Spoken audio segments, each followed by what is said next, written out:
Welcome back, everybody, to the arcade journey. We're working on this Ms. Pac-Man. We got it going. We've totally got it going. But we're just getting it all dialed in wiring wise. And I thought it was interesting. So I thought maybe you would think it was interesting too. So here's what we did. I'll show you here. So we've got an original Ms. Pac-Man board right here. There's the daughter board. All that's original. And what we're using here is an adapter right here for a JAMA harness. So we've got one of our power supplies that we just made this morning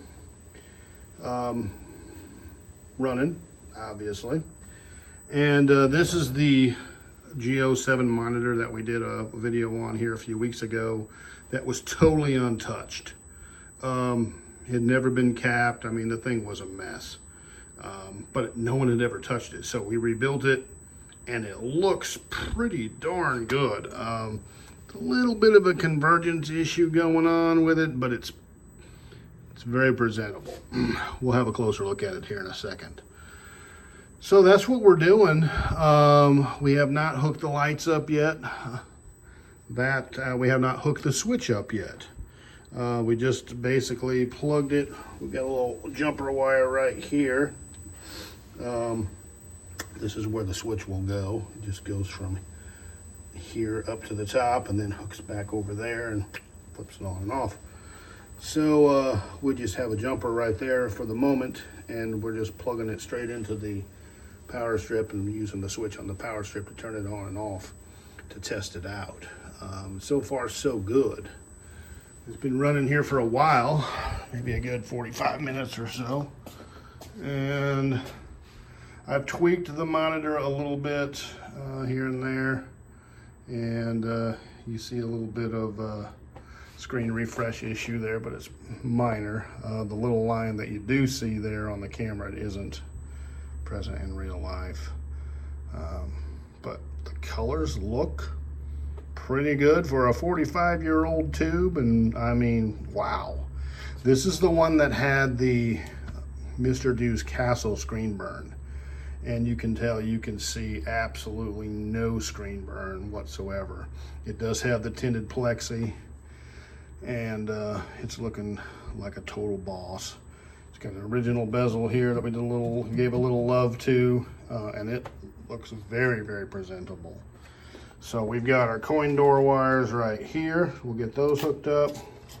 We've got our control panel wires right here. We'll get those hooked up. And these are our speaker wires right here. We'll get those hooked up. And we're gonna have to just get the plug for the light here and run that down to the power distribution block and get that going. So yeah, it's gonna be a living, breathing Ms. Pac-Man. It's gonna be sweet. So you can never have too many Pac-Man, Ms. Pac-Mans, whatever Pac-Mans in the world, because, you know, it's a scientific fact. The more, the better. Every single one of them that's living and breathing makes the world a better place as far as I'm concerned.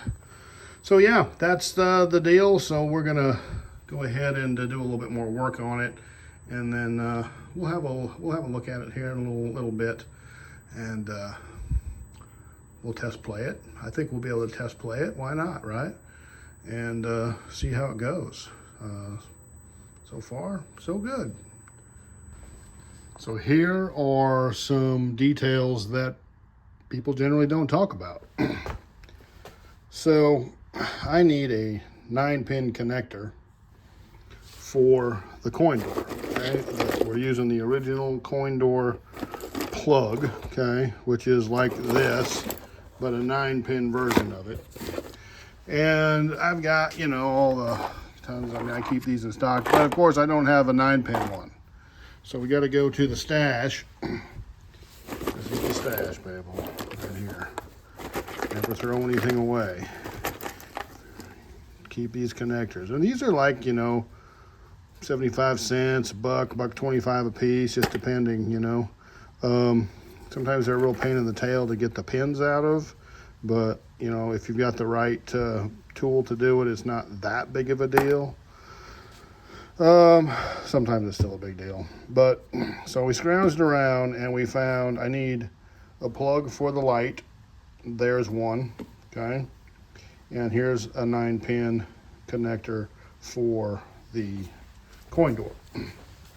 All right, and I also needed one for the control panel, which we already put over here. We got it right here. And I had one of those. Okay, so we're gonna use that, and we'll make sure these fit, okay? So we need one that goes in there. Yeah, those two go together.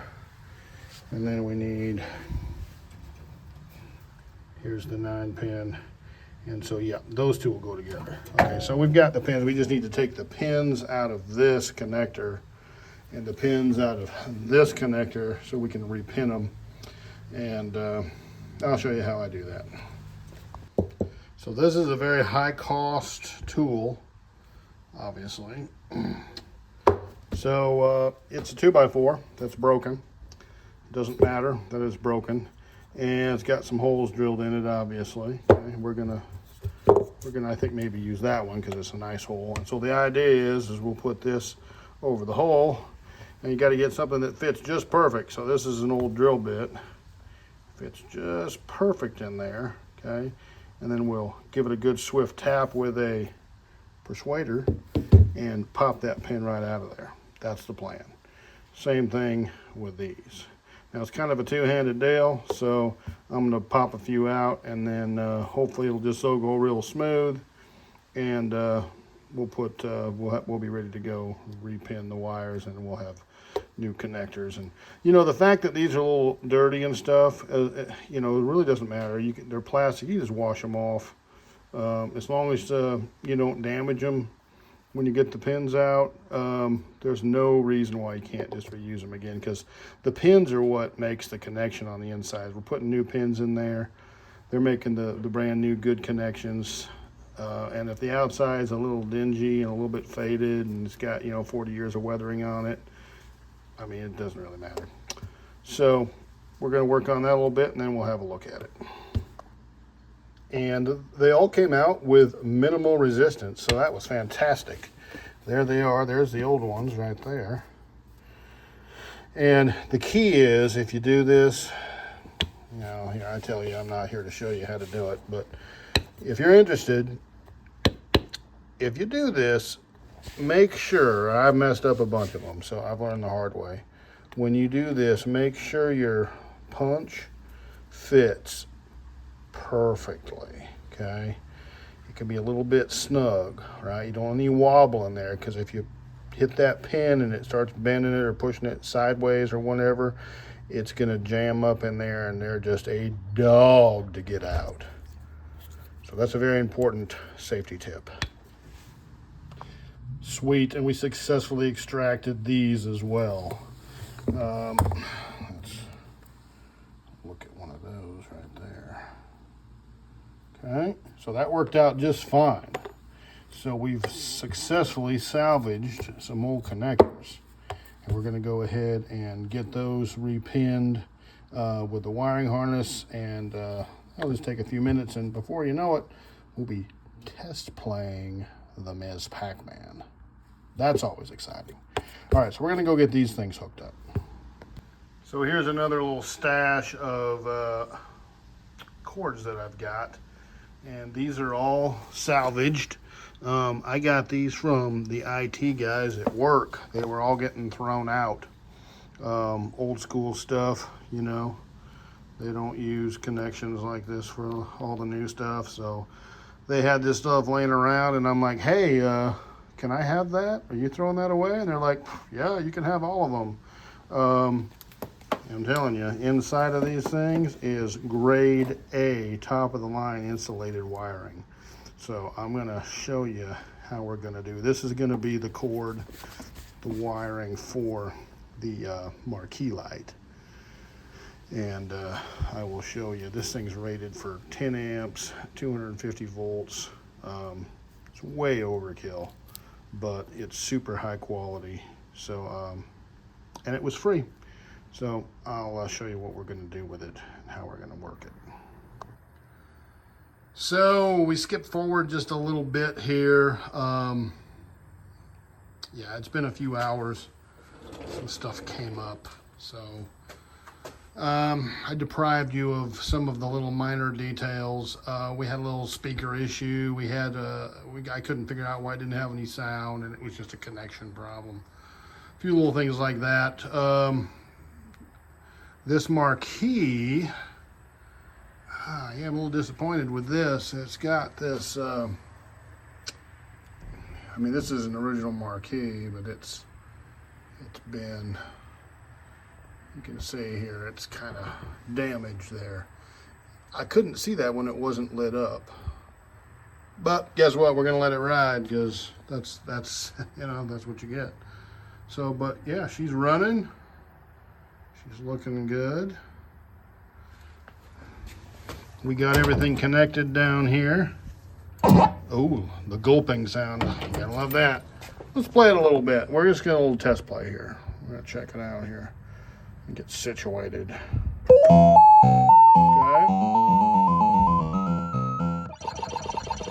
There we go. We're mispacking it. We're going. Oh, look out.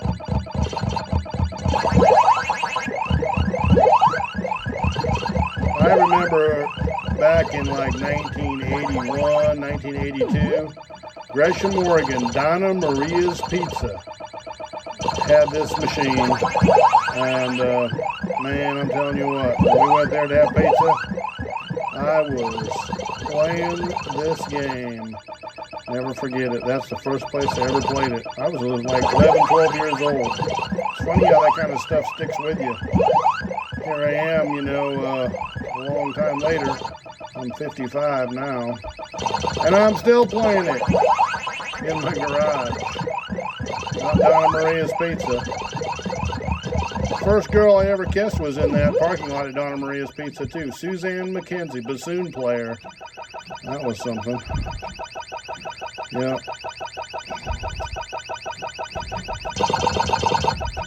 Funny the things you remember.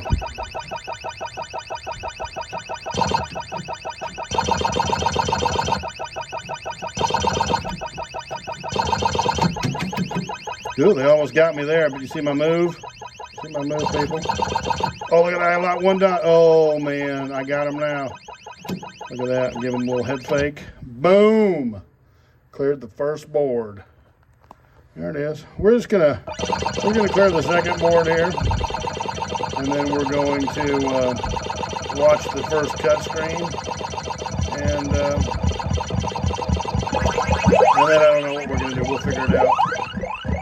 But we're not gonna play Ms. Pac-Man all night because everybody's played Ms. Pac-Man. We don't need to watch me play all night. Oh, extra life. If you notice down in the lower left portion of the screen, you got a little convergence problem. There's a little bit over on the right bottom corner here too. I don't know, I can probably fiddle with that and maybe make it a little better. That's a monitor issue.